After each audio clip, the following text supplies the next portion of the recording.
네, 장동혁 위원께서 민주당의 이재명 대표의 수락 연설에 대한 반론이 있었기 때문에 문재인 대통령의 연설에 대한 반론을 짧게 말씀드리겠습니다. 문재인 대통령은 연설에서 김대중, 노무현, 문재인으로 이어지는 민주정부가 역대 가장 유능한 정부였다. 이렇게 얘기하고 있습니다. 과연 이런 얘기를 해도 되는가라고 하는 질문을 하지 않을 수 없습니다.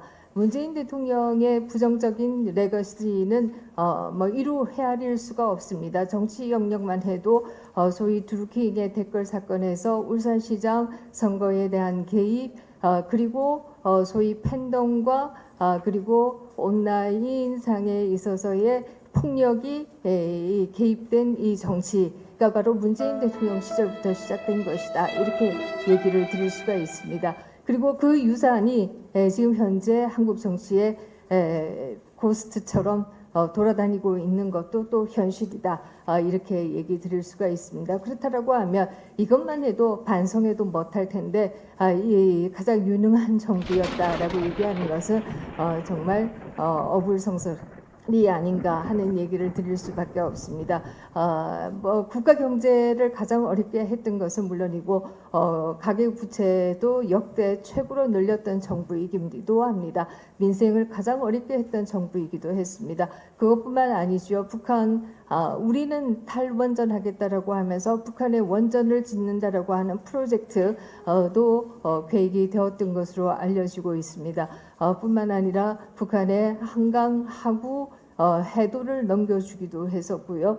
그리고 USB에는 도대체 뭐가 담겨 있었던 것인지 아직 알려지지 않고 있습니다. 더욱더 중요한 것은 우리 서해 공무원의 죽음을 은폐하고 조작했던 사건 역시도 아직 제대로 진상이 규명되고 있지도 않고 사법적인 책임을 제대로 지고 있는 것도 아닙니다. 이럼에도 불구하고 가장 유능한 정부였다라고 어떻게 얘기할 수 있는가라는 질문을 드릴 수밖에 없습니다. 오늘 11시에 강주 전남 범보수시민연대에서 기자회견을 한다라고 합니다.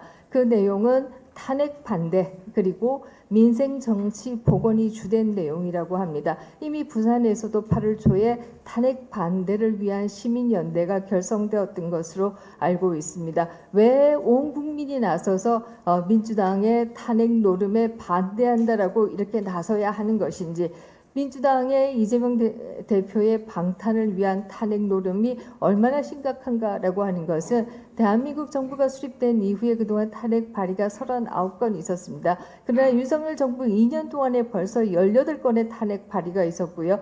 가결된 것만 해도 윤석열 정부 이전까지는 2건밖에 없었습니다. 그러나 벌써 5건이 가결되었습니다. 언제까지 탄핵 노름을 할 것이냐라는 질문을 하지 않을 수 없습니다.